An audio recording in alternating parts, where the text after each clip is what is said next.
Guys, are you aware that IPOP, Biafra people, they are the one organizing protests? They say they want to duplicate what happened in Kenya, in Nigeria. Can you imagine that? IPOP, Biafra people, in disobedient children, Biafra people from the southeast of Nigeria. These same people from the southeast of Nigeria has always been the problem of Nigeria. They travel to Malaysia, they become the problem of Nigeria. They travel to China, they become the problem of Nigeria. They go to South Africa, they become the problem of Nigeria. They do kidnapping, they do all kinds of rubbish, they spoil the country. The same Biafra IPOP people from the same southeast. My question today is, why is the southeast of Nigeria, Biafra people, Biafra people, Ndi developers, why are they always excited to be part of the problems in Nigeria? Right from 1967 to date, they have always been causing problems. But you know the striking thing? They have never achieved anything yet. That was the same way Ojukwu started causing problems in Nigeria. Do you know why Ojukwu caused problems in Nigeria? Because during the Aburi meetings, they refused to listen to him, or they refused to give him his personal interest because he wanted to be a leader. They rejected him. They rejected Ojukwu right from the Aburi. He came out because he was rejected. He started causing problems in the country. The same way Obi was rejected in the presidency, in the election, presidential election.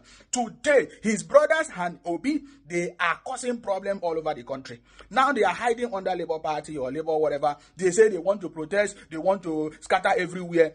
For your information, in case you don't know, IPOP, Biafra people are behind the protest. We can see what they are doing on TikTok, on Twitter. They are forming in their audio, in their meetings. They say they want to burn down the country. I want Nigerians to know that from 1967 to date, IPOP Biafra has been causing problem in this country. Yet, they have not achieved anything. They started with Biafra. This Biafra game is obsolete. Nobody is listening to all this Biafra tactics that IPOP from the southeast are using. It is no longer making sense. Please change your strategy, because I've said before, if you continue the same strategy, you can never be president of Nigeria. Obi can never be president of Nigeria. Are you getting me now? So my question is, why is it that all the people from the southeast of Nigeria, Indie Biafra developers or indie developers or Biafra disobedient children, they are always, anywhere you see problem, it is from the southeast of Nigeria. Either they are selling fake product, is from the southeast of Nigeria. Either they are doing kidnapping, is from the south. Why? My question is why? Now, I went on Twitter and on TikTok. I discovered that, wow, look at all the groups, all the meetings that they are doing online. They are all IPOP Biafra from the southeast, planning on how to burn down the country. Why? My question is why? Why? Why are you still doing the same thing? When Ojukwu at Abori, they refused. They turned down his request. He started causing problems. He was forcing people to join him. Today, we can see IPOP Biafra forcing people to join them. And people are saying, no, we don't want to be part of it. They say they force people. They try to force people. Is it by force? We don't want to be. So, right from the time you lost election, you are still bitter. Let me tell you, no matter what you do, up to today, it will not change the fact that President Tinubu is on the throne. With all your propaganda, with all your lies, with all your protests, President Tinubu is still on the throne. Are you getting me now? That was the same way they hijacked NSAS. Look at what they turned it to do. They burn down properties, they do everything, and they were giving commands. Burn down police station, do this, do that. Today, they want to do the same thing. So for your information, in case you don't know, IPOP Biafra people, they are the one organizing protests. They are the one say they want to burn down the country. But this time around, we will never allow them to do it. Go back to your southeast. Go back to your 5 plot of land. Go back to your Biafra and do your protest there. If not, the owners of the land. My message to everybody is rise up and make sure you will not allow all these IPOP Biafra people to come and burn down your villages. Let them go back to their southeast.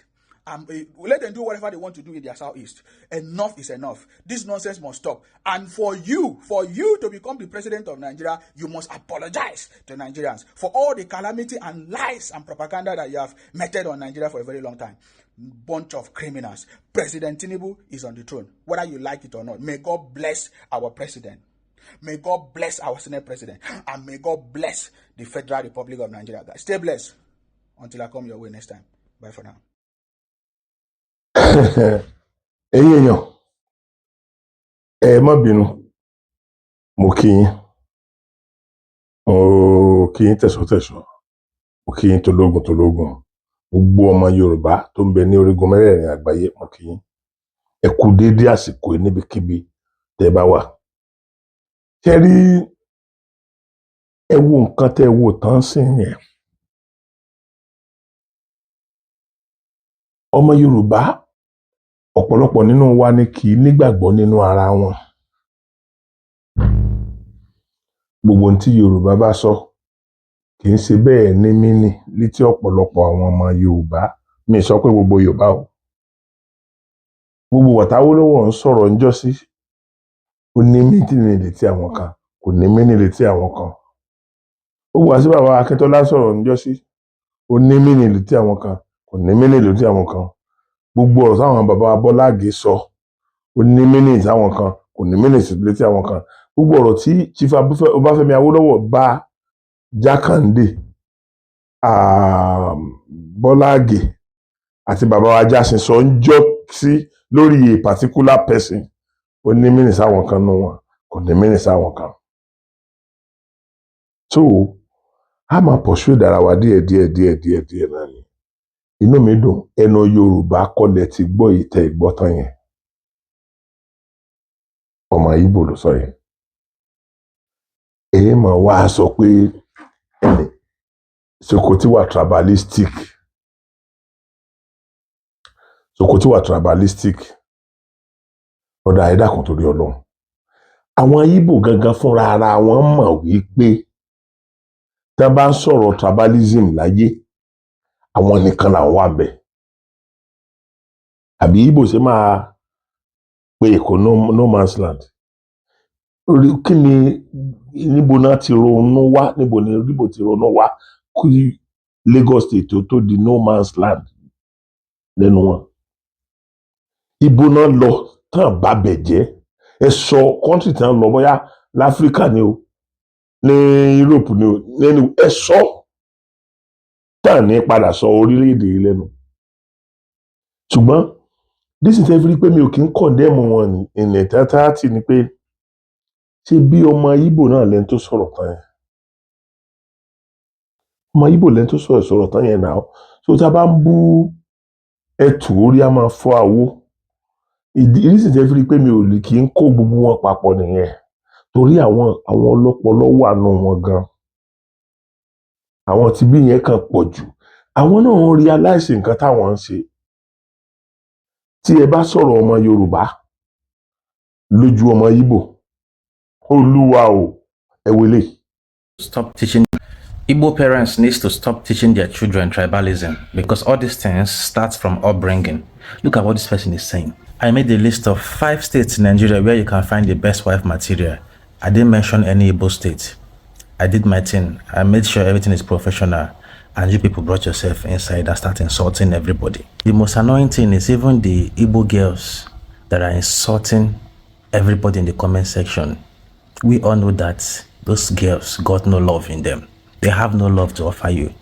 Everything about them is money. If you're not talking money, you are talking nonsense. They can never marry anybody for love. What they want is any man that can provide. That's all. You have the guts to be insulting other women, like Yoruba women that settles for love. Any small thing, when I want to insult people, when I want to condemn people, you've shown why you are not among the 5 states in Nigeria where people can easily find wife material. It's a simple thing. I didn't mention Delta. I didn't mention Edo State. Did you see them fighting anybody there? No. The comment I saw from Deltans and people and the indigenes of Edo State are just normal comments since they couldn't find their people on the list.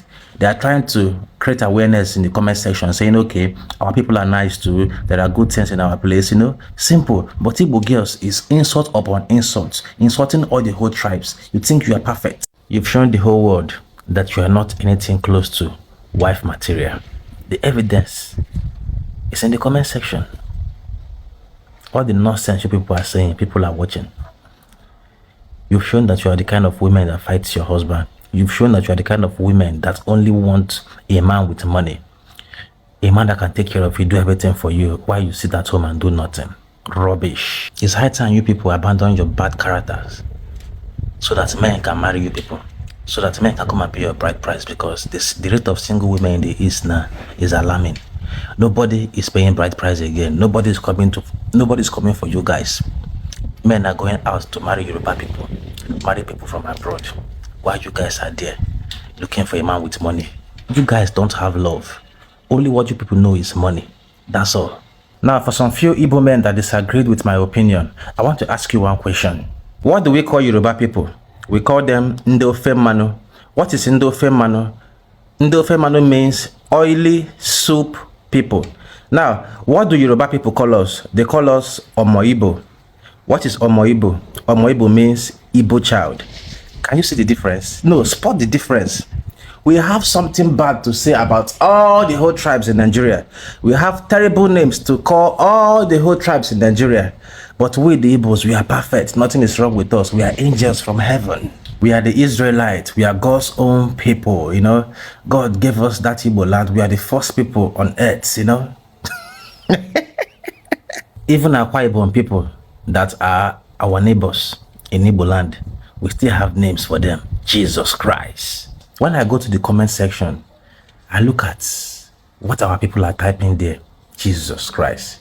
I never knew my people are this tribalistic. The insult on other tribes is too much. The insult on me is too much. Some people even go as far as sliding into my DM to cuss me out. Like, I was like, are you serious?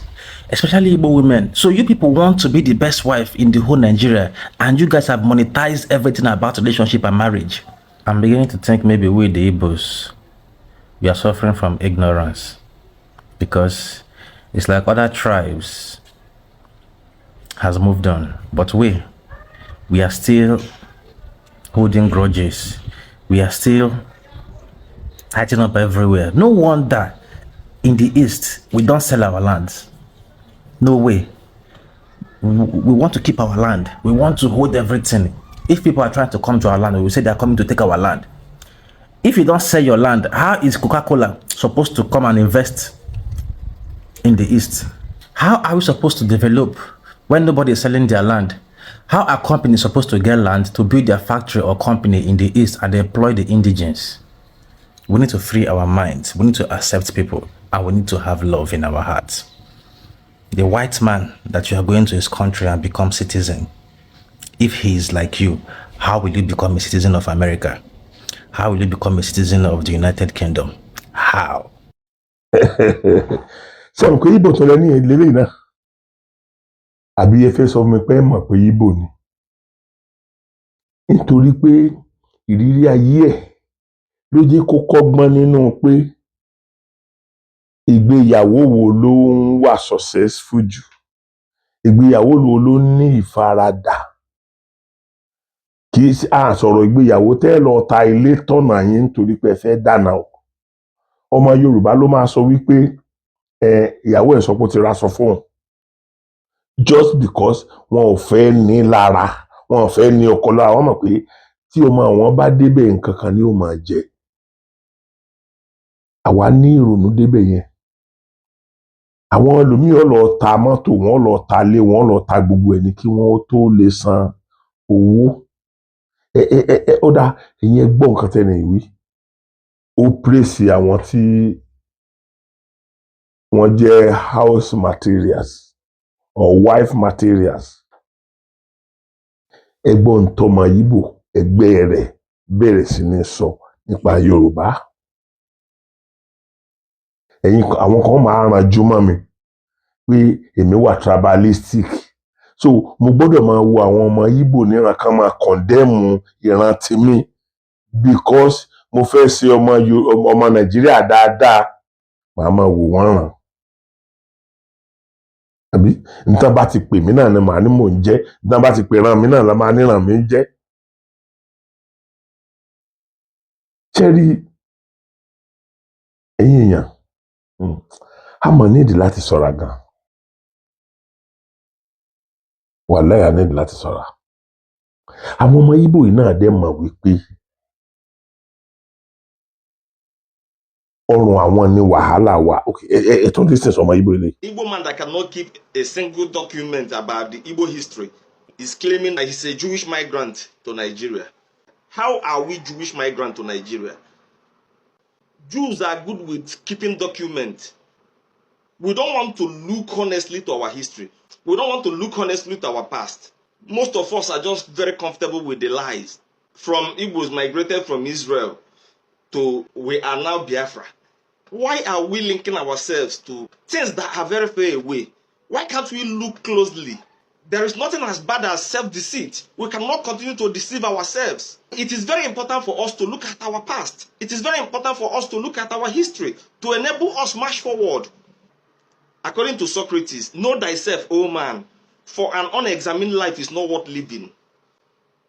There is a reason why the black Americans are probing into their ancestry. When you go to America today, everybody is looking at their ancestry, even the white Americans. So many of them are doing DNA tests, checking their ancestry. When you look at your history, it will be easy for you to understand why so many things is happening. Knowing your past will reveal a lot to you about today and will guide you to the future.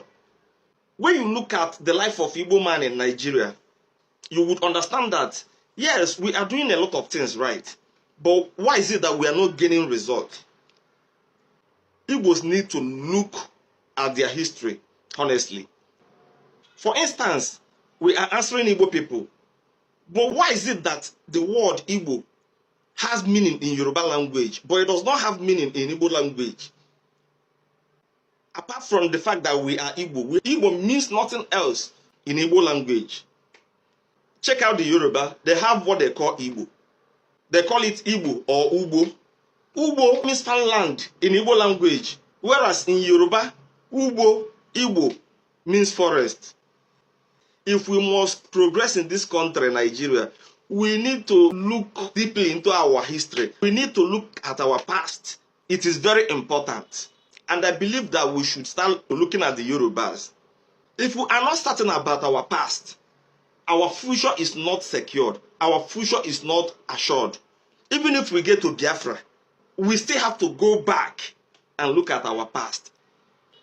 Ìchàkà na ayọ̀ ka ọ dịnụ. Ṣé ẹ tún ti gbélé? Ṣé ọmọ Yorùbá ní orí náà rí Ìgbò ju ọmọ Ìgbò lọ ni? Nígbà tí èèyàn ń fẹnu ara rẹ̀ sọ tí ń dà wọ́n láàmú nílùú wọn, tó wá jẹ́ pé wọ́n máa forí sọlẹ̀ bẹ́ẹ̀ nìkan bá sọ pé lóòótọ́ nǹkan yẹn ń dà wọ́n láàmú tí ò bá ti jẹ́ látẹnu wọn ló ti gbọ́, o ò ní nígbàgbọ́ nínú ẹ̀. Onígbá ní pé igbá rẹ̀ ní àìkárà kí wọ́n tó bá fi kólẹ̀. Èmi, please let me be tribalistic to any length. To any length. Ìran mi ní ìran ọmọ Yorùbá. Mi ní la ojú mi sílẹ̀ báyìí kí tálùbọ̀ wọ̀. Ṣé mọ̀ pé Yorùbá ló ní ká fi ọpọlọ gbé ọ̀rọ̀ kalẹ̀, ká sọ ọ̀rọ̀ kára ọ̀rọ̀ ó lè dá. Yorùbá kan lélẹ̀.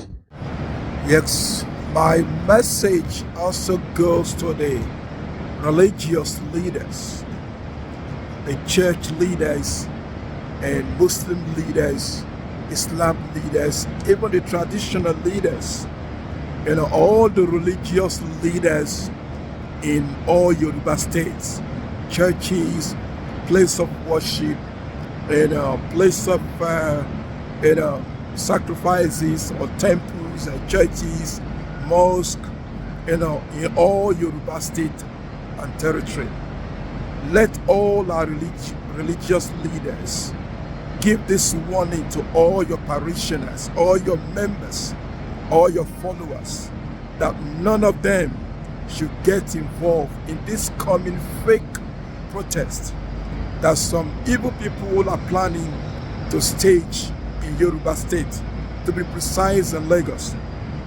Please, all the Yoruba's religious leaders, pastors, GOs, bishops, reverends, and evangelists, imam, mukandab, sheikh, all our babalawus, all our facts, as long as you're religious leaders and you're giving sermon to your parishioners, please, in all your gathering, in all your services, make sure you sound this warning to all your members that none of them should get involved, in the coming fake protests that some group of people want to stage in Yoruba State.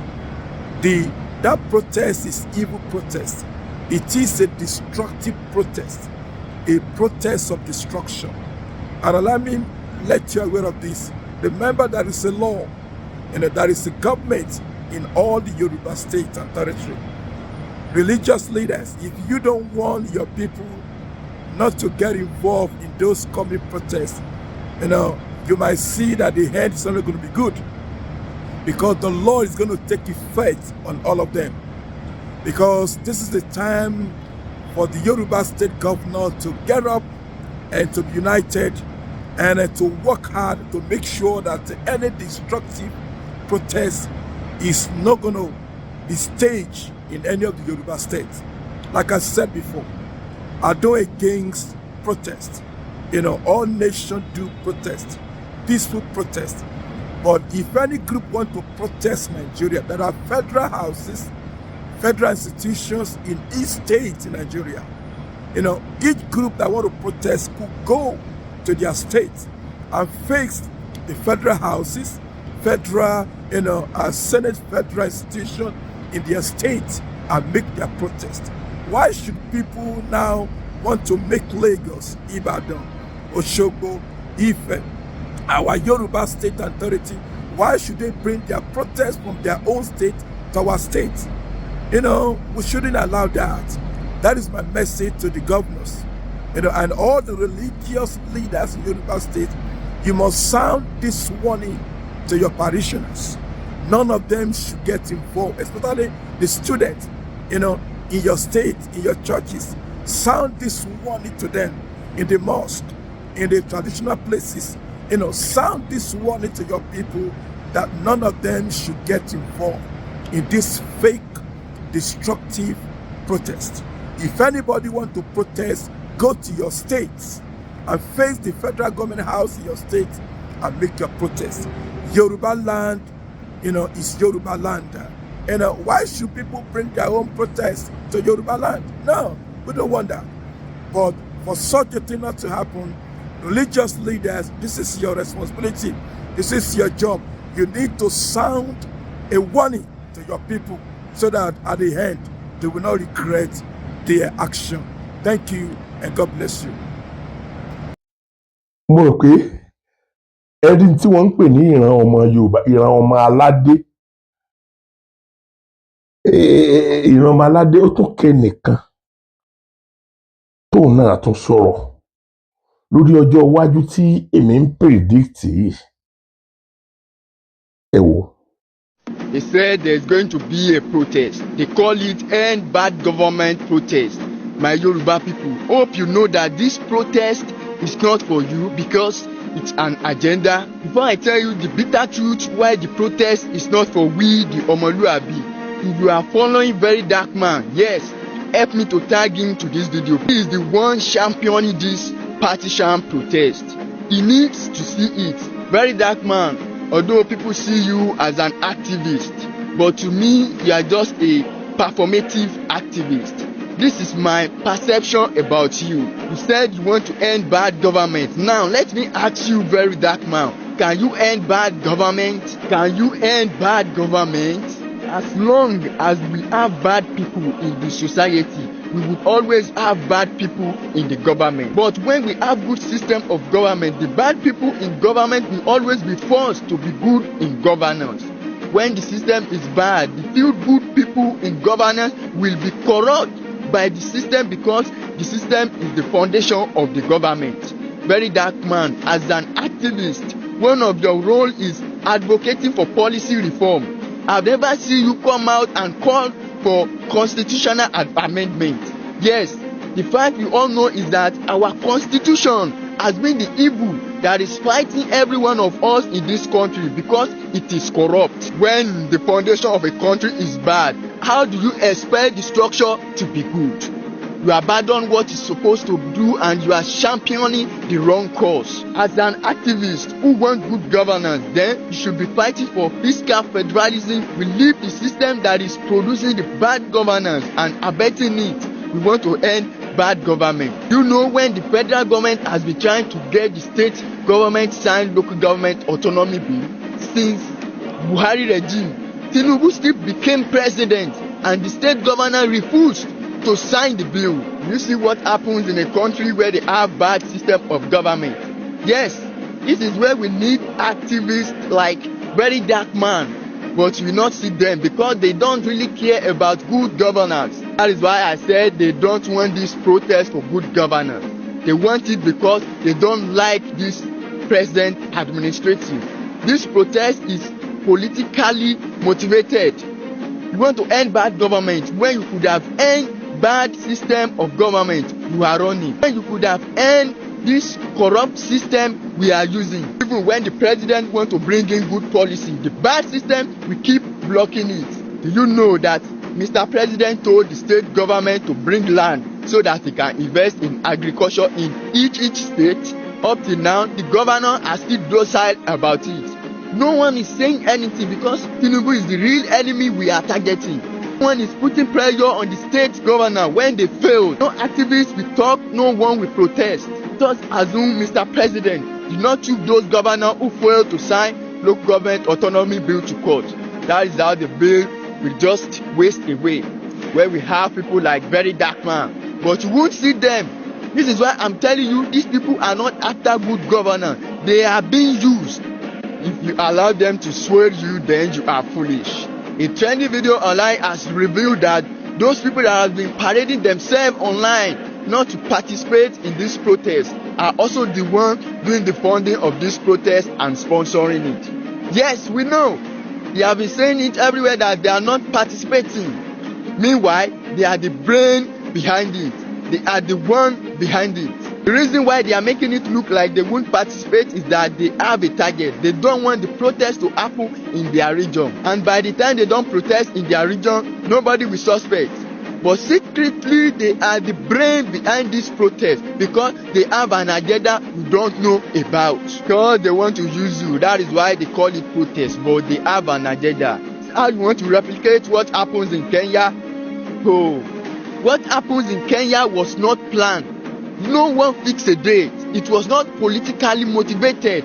And they never said they want to end bad government. They started by rejecting a bill. Yes, please, very dark man, as an activist, how many of these pivotal policies have you advocated for? How many times have you called for constitutional amendment? How many times have you awakened the masses to kick against bad policy? Now you surrender yourself to lead a partisan protest. Better don't allow anybody to use you, because this was how they used some of your influencers from Edo State during last election. Today, most of them are regretting why they supported them. Now it's very dark man again. They said they won't swear in for Mr. President. They called for military to take over. They wrote several petitions to international bodies just because they lost during last election. Now they are weaponizing protests as their new instrument, which I will advise very dark man not to allow himself to be used. A protest that is being sponsored is no longer a protest, and we say no to any politically motivated protest in our region. Same people who have destroyed regional system of government are the same set of people who are now trying to create an. òun lẹ túbọ̀ yẹn so ìwọ wá jókòó sójú kan náà kó o máa criticize èmi lórí pé mò ń bá àwọn èèyàn tí kò nífẹ̀ẹ́ ìran mi mò ń bá wọn takàn gbà. Gbogbo wa kọ́ lọ máa lè ńlẹ̀ Yorùbá o. Ẹni tí wọ́n bá bú ìyá ẹ̀ tán bú bàbá ẹ̀ tọ́lọ́jọ́ kú wọn ò pé ọjọ́ kú ẹ̀ pé ó yẹ ni o. Wàláì ọjọ́ kú rẹ̀ ti pé ó yẹ ni. Ìyá tó bí àti bàbá ẹ̀ tí wọ́n bú àwọn méjèèjì papọ̀ ọjọ́ kú rẹ̀ pé ó yẹ ni o. So let me be addressed as a tribalistic person. I agree with you. Mo ń sọ fún yín wípé what I am saying is not all about Aṣíwájú Bọ́lá Ahmed Tinubu bó tilẹ̀ jẹ́ pé ní máìdì mi kan náà ní máìdì yín kan náà tẹ̀ ń bínú yẹn náà ẹ̀yin náà máa rò pé ọmọ ìyá yín nìyẹn. Gbogbo ọ̀rọ̀ tí à ń sọ lénìí mélòó nínú yín ló tó sọ ń gba ayé Buhari? bó tiẹ̀ jẹ́ pé bẹ́ẹ̀ bá sọ wọn kò tiẹ̀ ní ṣe bí ẹni pé òun gbọ́.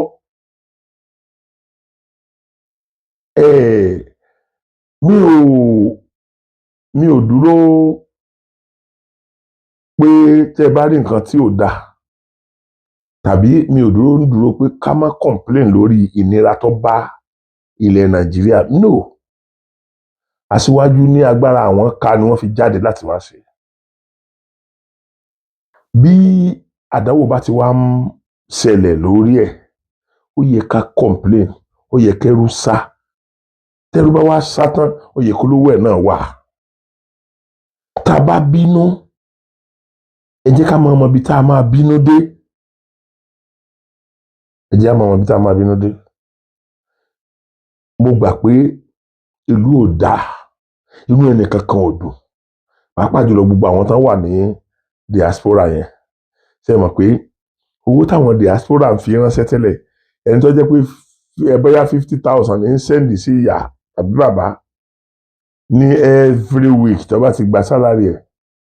Ṣé ẹ mọ̀ pé ọwọ́ 150 ọ̀ràn mọ́ 50 tí ń sẹ́ndì ńgbà yẹn àpárá tí ń fi 50 ṣe tí wọ́n fi 50 ṣe ń lé agbára 150,000 ọ̀ka mọ́ báyìí. So àwa nìkan kọ́ lára ni ara ní gbogbo àwọn èèyàn tó wà ní diaspora torí pé gbogbo owó wọn ń sìn àwa náà ná lé lórí. Àwa náà ná lé lórí. So automatically ara ńlá ti ta wọ́n gẹ́gẹ́ bí ẹni tó ń ṣiṣẹ́ bí erin tó wá ń jẹ̀jẹ̀ ìlérí because nígbà tí wọ́n bá máa fún bàbá tán máa fún ìyá tán máa fún ẹbí tán máa fún ara tán máa fún ọ̀rẹ́ tán máa fún iye kan tán máa fún fámílì ìyàwó èló ló máa kó fáwọn gan-an. Wọ́n sanwó gáàsì, wọ́n sanwó iná, wọ́n sanwó omi,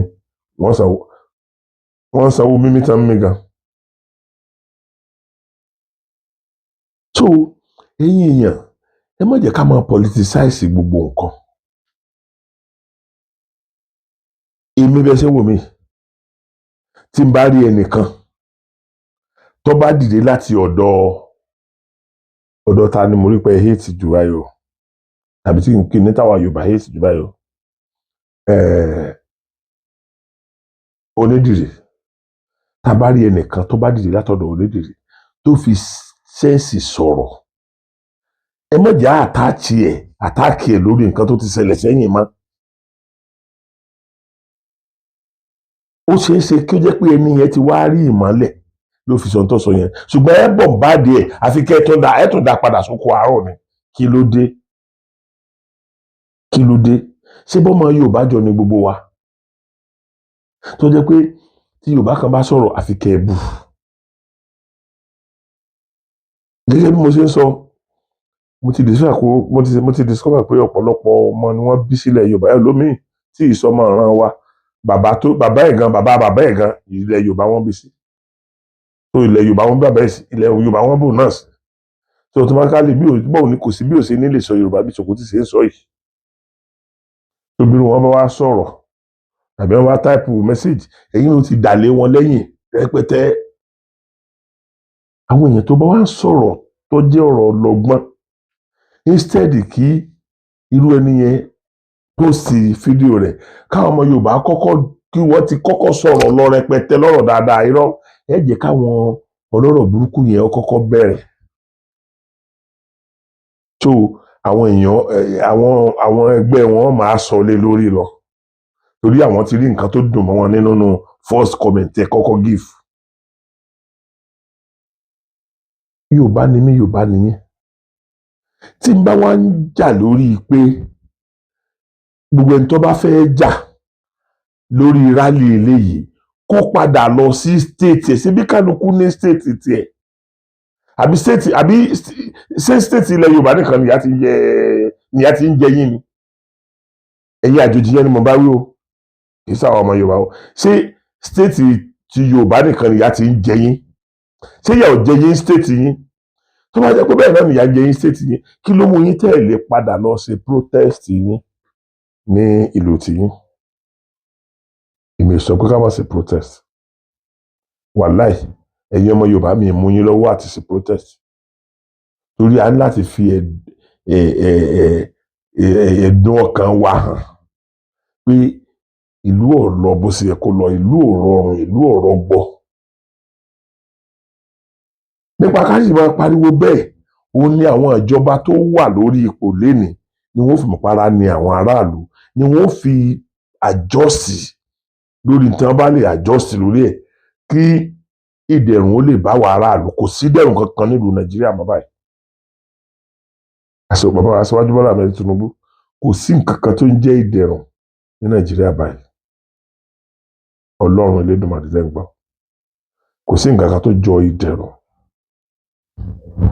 so táwa bá wá ń bá yín sọ̀rọ̀ lórí pé ẹ jẹ́ ká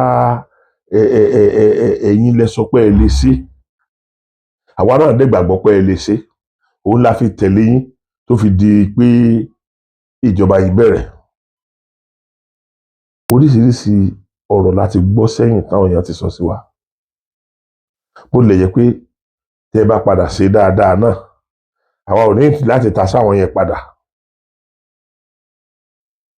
tọ́lọ́ ń bá padà lò yín láti àchífù nǹkan tí Yorùbá ń fẹ́ èmi ò ní padà máa sọ pé sọ́tàn yín èmi ò I want torí pé mo mọ̀ pé ọ̀rọ̀ tó bá kọjú sẹ́nìkan èyí ni ó kọ sẹ́lòmíì ojú tó kọ sí mi ni mò ń rí ẹ̀yìn tó kọ sí wọ ni wọ́n rí ọba jẹ́wọ́ ló kọjú sí ojú tó kọjú sí olórí ẹ̀yìn tó kọ sí mi lèmi ń rí so automatically mi ì lè sọ pé dandan n tó wà ní máìndì mi ló gbọ́dọ̀ wà máìndì ẹ̀ ṣùgbọ́n tá a bá bára wa sọ̀rọ̀ nítòbí inú mi èèyàn máa ń gbé kan wòjò kan lọ ẹ̀rí èmi téèyàn bá mi sọ̀rọ̀ kódà kí èèyàn sọ pé nǹkan tẹ́ ṣe lórí nǹkan yẹn ò lè dá o tí mo bá rò fúnra mi pé tí màá yí bá mi sọ nítòótọ́ pẹ̀lú explanation rẹ̀ kò dá èmi ń wá sí public láti wá apologize because mo máa rí pé tá a lè mi ẹ̀dá kan tá a lè mi ẹ̀yin náà lè jẹ́ kí n máa jẹ tí mò ń jẹ agbára àwọn mọ̀lẹ́bí mi nìkan ò ká tó bá jẹ́ mọ̀lẹ́bí mi nìkan ló mọ̀ mí ẹ̀ ní mẹ́ni kankan tí ń jẹ́ Sùkùtì tó bá jẹ́ pé mọ̀lẹ́bí mi nìkan ní ń wò mí ẹ̀ ní gbogbo yín yòókù ẹ̀ ní mẹ́ni kankan tí ń jẹ́ Sùkùtì.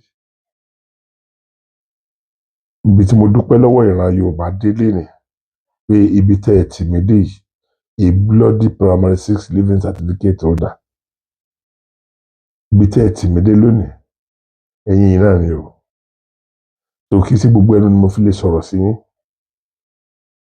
a lè ní differences díẹ̀ but ebú kọ́ la fi yanjú differences yẹn bí o ṣe ká explain fúnra wa àwọn Yorùbá yìí sọ máa lè àwọn Yorùbá yìí sọ lórí kíkú Yorùbá máa ń farabalẹ̀ fún explanation Yorùbá máa ń reason pẹ̀lú explanation gbogbo owó tó o bá ti lè reason pẹ̀lú explanation mo fi gbogbo ẹnu sọ pé o kì í ṣe Yorùbá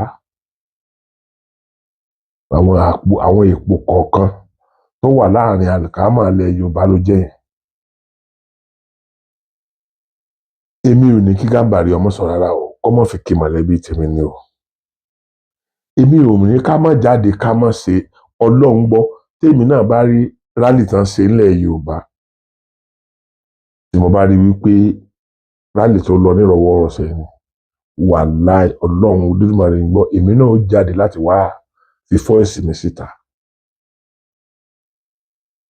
ṣùgbọ́n àgbàlagbà yìí ṣe kí ló báyìí wá irú wa ò ní dúró síbi tí wọ́n bá ti ń sọ̀rọ̀ tó lè yọ àdá tàbí tó lè yọ ọfà ọmọ Ìgbò tó sọ̀rọ̀ ńjọ́ yẹn tí mo fi ọ̀rọ̀ rẹ̀ hàn yín yẹn ẹ wo ìlérí ṣé ìjọba náà wá ya wèrè débi pé ẹ̀yin náà ẹ̀ ń pèpè ogun ẹ̀ dẹ̀ ń sọ síta pé ń pèpè ogun ìjọba náà máa wo ìran èmi ò ní ẹ má jagun ṣùgbọ́n ẹ jà aládùúgbò tiyín ẹ má kó wálẹ̀ Yorùbá mi ì lè sọ pé kí Yorùbá má ṣe rálì mi ì sọ pé kí Yorùbá má fi ẹ̀hónú hàn ṣùgbọ́n ẹ̀hónú tá a fi hàn nǹkan àwọn kan wà tó jẹ́ pé gbogbo tí wọ́n ti bàjẹ́ ní ìlú bàbá àti ìyá wọn the next 10 years wọn ò lè parí ẹ̀ bí ó bá jẹ́ pé ipò tọ́lọ́run to Èkó sí kò yẹ kí kò tí ì bọ́nú dá méjì sí àtìgbà yẹn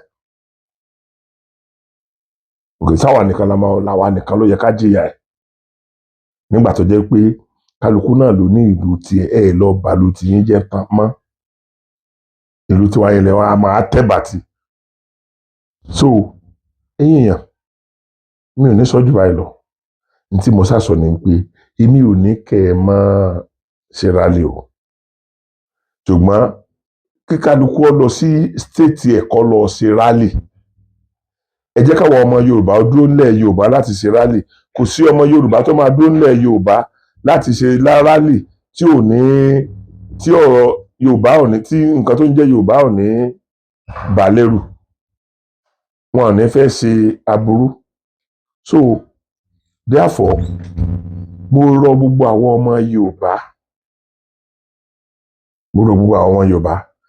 mo tún fẹ́ kọ́pọ̀lọpọ̀ nínú yín náà ò tún jáde láti bá wa explain fáwọn ọmọ Yorùbá àti láti bá wa explain fáwọn ọmọ àlè tán lérí ogun kan kógun yẹn lọ lù wọn àwa ní nǹkan tá à ń fẹ́ àwọn nǹkan tó ń ṣẹlẹ̀ tá à fẹ́ pàápàá jùlọ lórí ìyàn bíbí ṣe ń pààyàn yìí àwa máa complain lórí ẹ̀ ṣùgbọ́n kì í ṣe pé àbá tó wà ńlẹ̀ jẹ́ àní tá a ti ní despite the fact pa ní àwọn kan lébi tó ń pa wáyé o so tá a bá tún kó wá ba gbogbo ẹ̀jẹ̀ tán tí ìlú ọ̀bá wa padà fararọ ọdún mélòó la fi kọ gbogbo tá a bá bàjẹ́ nílẹ̀ Yorùbá mọ̀rọ̀ Yorùbá ẹjọ́ torí tọlọ́run Ọlọ́run ní báyọ̀ wa jẹ́ mo tún fẹ́ kẹ́lòmínú tó jáde ẹ bá àwọn ọmọ Yorùbá sọ̀rọ̀ kí wọ́n má jẹ́ kí wọ́n fi ilé tiwa yìí ṣe àpínlé o kán má jẹ́ kí wọ́n fi ilé tiwa yìí ṣe ilé jàgídíjàgan o àwa kì í ṣe oníjàgídíjàgan o ní tí mo wá bá ẹ sọ lórí nìyẹn mo dẹ̀ bẹ̀ ọ̀pọ̀lọpọ̀ àwọn èèyàn náà tó bá jẹ́ pọ̀ ọmọ Yorùbá ni èyí náà bá mi kìlọ̀ fún wọn mi ní ká má ṣe rally everybody free èmi náà lè join rally yẹn tó bá jẹ́ peaceful rally yẹn torí gbogbo wa lárájọ ní èmi náà lè join rally yẹn tó bá jẹ́ peaceful rally yẹn ṣùgbọ́n kì í ṣe irú ìtàwọn ẹlẹ́nu wótòwòtò kan ń sọ yẹn ẹ gbọ́ bọ́n ṣe ń lérí tí wọ́n bá gbébọn àwọn ó gbébọn money for money gun for gun níbo lẹ́sìn country wo lẹ́ ti rí pé wọ́n ń sọ̀rọ̀ ẹ̀ tí country yẹn wà fóòdù ọwọ́ wọn tí wọ́n máa wò so àwọn tán fẹ́ jagun kan padà lọ sí state wọn kan lọ jagun àwa ò fẹ́ ogun nílẹ̀ Yorùbá ṣùgbọ́n àwa náà ṣetán láti fẹ̀hónú hàn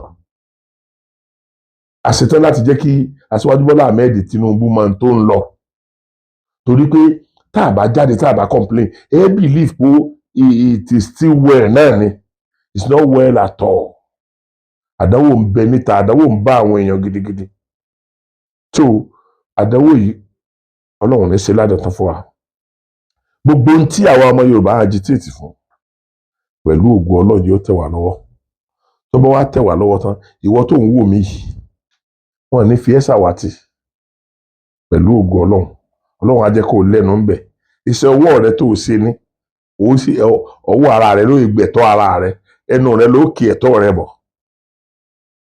pẹ̀lú ògo Ọlọ́run gbogbo wa a ní regret pé à ń wá òmìnira ilẹ̀ Yorùbá a ní regret pé a gba òmìnira ilẹ̀ Yorùbá kí màá wá ọ ṣọ̀kan náà ká tó rí òmìnira yẹn náà gbà ó ṣe pàtàkì o ó ṣe pàtàkì o Ọlọ́run Olódùmarè ní báyọ̀ wá jẹ́ ẹ̀yin èèyàn mi pàápàá jùlọ from diaspora ẹ ṣé o ojú ò ní tì yín ẹ kú àpọ́nlé mi o.